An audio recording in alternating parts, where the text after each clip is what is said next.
Haleluya, puji Tuhan, salam sejahtera bagi kita semuanya, keluarga besar GPDI El Shaddai Magelang, resilient, tangguh di dalam Tuhan. Puji Tuhan, Bapak Ibu yang dikasihi oleh Tuhan, mari kita akan kembali bersama-sama menyambut renungan 79 pada hari ini. Kita sampai pada bacaan Imamat 22. Imamat 22 ayat 17 sampai 21. Demikianlah bunyi firman Tuhan.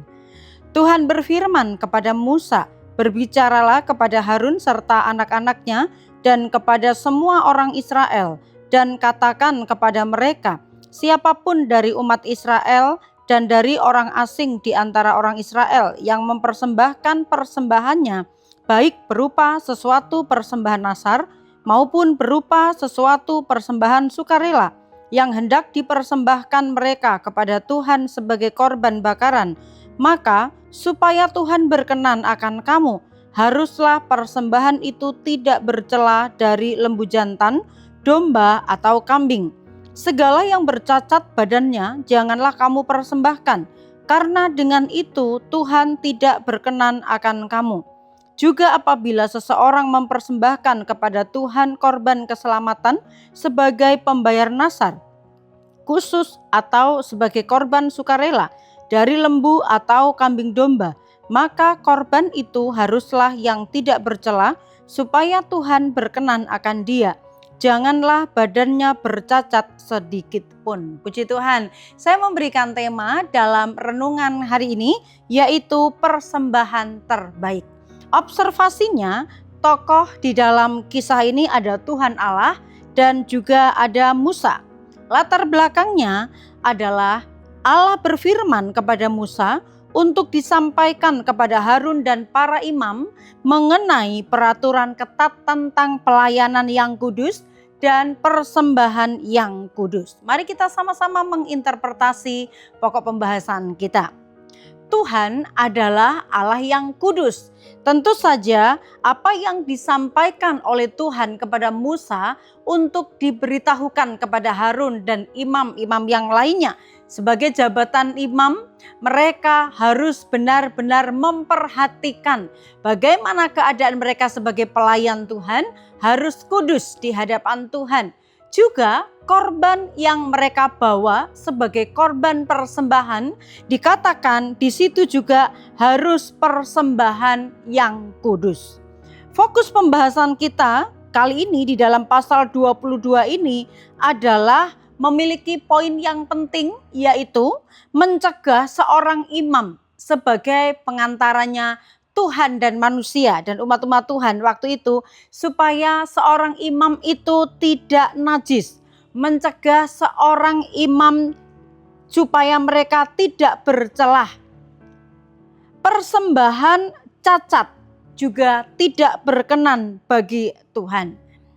Apa yang dikatakan oleh firman Tuhan dalam pembahasan ini, yaitu menjelaskan persembahan-persembahan umat Israel, juga persembahan yang harus dibawa oleh seorang imam dikatakan harus kudus. Apa saja bentuk-bentuk persembahan pada waktu itu yang biasa disampaikan kepada Tuhan? Di ayat yang ke-18 di situ ada beberapa tentang persembahan, ya. Ada yang namanya persembahan nasar. Ketika seseorang itu mungkin bernasar tentang sesuatu, maka dia harus membayar nasarnya, tetapi apa yang dibayarkannya, apa yang dipersembahkannya harus menjadi persembahan yang kudus bagi Tuhan. Lalu ada persembahan sukarela. Persembahan sukarela berarti apa yang dimiliki oleh umat-umat Tuhan yang ingin dipersembahkan kepada Tuhan sesuai dengan apa yang dia miliki, sesuai dengan yang mampu dia berikan kepada Tuhan. Tidak dituntut dengan nominal atau hal-hal tertentu, tetapi yang jelas bahwa persembahan sukarela itu pun harus dipersembahkan dan wujudnya harus yang terbaik, yang kudus, yang berkenan di hadapan Allah. Jika persembahan korban bakaran, apapun bentuk binatang yang akan dijadikan persembahan korban bakaran, maka haruslah binatang itu tidak bercacat. Dengan jelas di ayat yang ke-19, ketentuan dari sebuah persembahan adalah tidak bercela. Ayat 19, maka supaya Tuhan berkenan akan kamu, haruslah persembahan itu tidak bercela dari lembu jantan, domba, atau kambing. Mengapa persembahan itu tidak boleh bercela? Seperti di dalam ayat pokok kita, Allah itu adalah Allah yang kudus, maka persembahan yang dipersembahkan kepada Tuhan haruslah persembahan yang kudus. Bahkan seorang imam juga yang membawa persembahan itu juga harus kudus. Di sini yang dipentingkan, yang ditekankan oleh Tuhan adalah tentang kekudusan. Betapa pentingnya kekudusan dan kesempurnaan seperti yang digendaki oleh Tuhan. Mengapa persembahan harus kudus? Mengapa persembahan tidak boleh bercacat? Karena kalau persembahan itu bercela dan cacat, Tuhan tidak mau menerimanya. Ini juga menjadi sebuah gambaran dalam kehidupan kita secara manusia yang hidup di dunia ini, Bapak Ibu, bahwa waktu kita memberikan sesuatu, misalnya kepada seorang pejabat, tidak mungkin kita memberikan atau membawa sesuatu atau barang itu yang cacat atau tidak baik. Pasti kita akan berusaha memberikan yang terbaik karena memberikan kepada seorang pejabat. Demikian juga bahwa Tuhan Allah lebih dari pejabat-pejabat dunia ini. Dia Allah yang kudus, Allah yang menciptakan alam semesta ini dan juga yang menciptakan saya dan saudara. Tuhan Allah memperingatkan umat Israel supaya mereka sungguh-sungguh dalam memberikan korban persembahan kepada Tuhan. Ya, korban persembahan yang diberikan kepada Tuhan dikatakan harus kudus, tidak bercacat atau bercela. Persembahan yang cacat tidak akan membawa berkat. Ini menjadi garis bawahi yang perlu kita perhatikan Bapak Ibu. Persembahan yang cacat itu tidak akan membawa berkat. Jangan berharap kalau kita membawa korban yang cacat lalu diberkati permohonan kita berlipat kali ganda. Padahal yang kita berikan belum yang terbaik, dengan sikap hati yang tidak baik. Kemudian bentuk persembahannya juga tidak baik. Aplikasinya apa Bapak Ibu bagi kita? Berilah persembahan yang terbaik. Jangan memberi atau mempersembahkan korban apapun dalam bentuk cacat. Misalnya sebagai sebuah contoh, waktu kita memberikan persembahan di gereja, siapkan uang yang terbaik.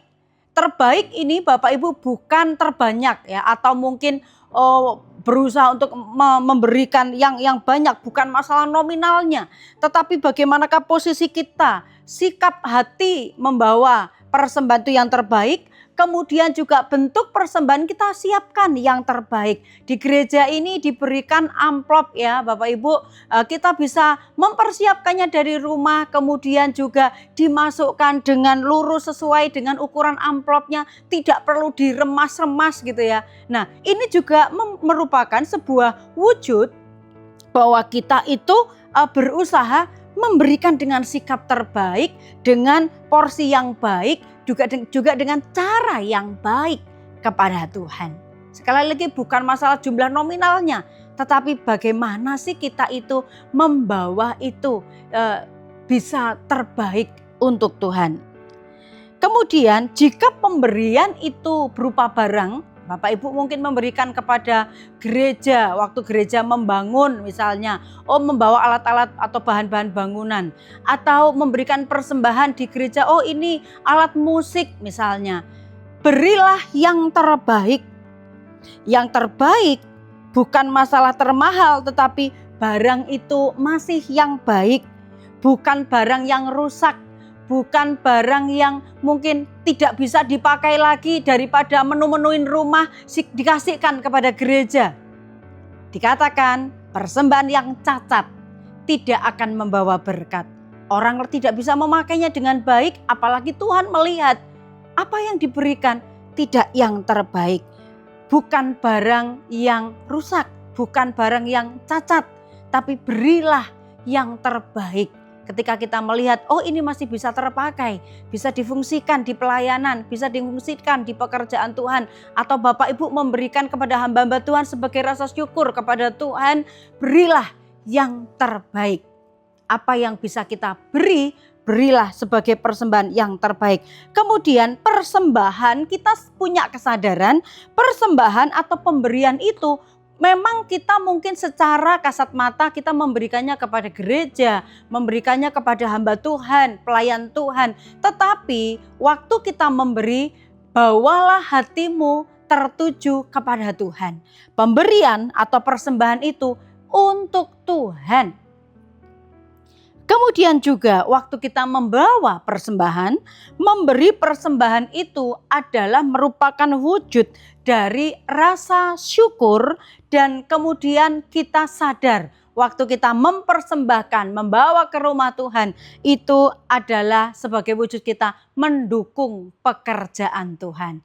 Baik Bapak Ibu memberi kepada hamba Tuhan, memberi kepada gereja, memberi kepada orang yang membutuhkan, kita sadar bahwa itu adalah pekerjaan Tuhan dan kita memberi sebagai persembahan yang kita persembahkan bagi Tuhan.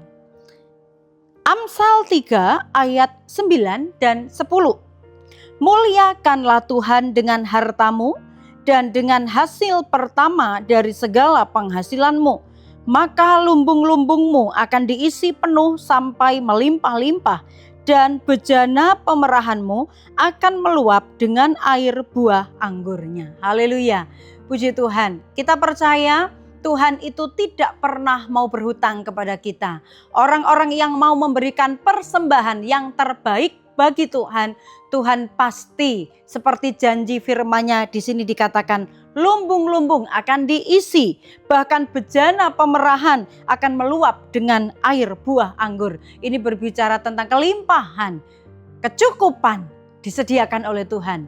Orang-orang yang memberi karena mengasihi Tuhan, bukan karena supaya dilihat oleh orang lain, supaya dilihat oleh manusia, tetapi dilihat oleh Allah. Setiap pemberian kita pasti tidak sia-sia karena kita melakukannya mengasihi Tuhan. Puji Tuhan, Tuhan memberkati, kiranya kita menjadi orang-orang yang tulus di hadapan Tuhan, orang-orang yang memberi karena mengasihi Tuhan, dan itu terus bertumbuh di dalam kehidupan kita. Karena hidup kita, karena pemberian Tuhan, anugerah Tuhan, maka kita selayaknya mengembalikan apa yang kita terima dari Tuhan, kita juga kembalikan untuk kemuliaan nama Tuhan.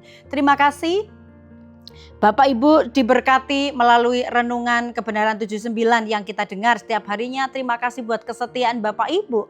Dan apabila Bapak Ibu merasa diberkati lewat penyampaian firman Tuhan dan ingin menyampaikan sebuah kesaksian atau pokok-pokok doa tertentu, Bapak Ibu dapat menyampaikannya melalui chat WhatsApp 0813 274 288.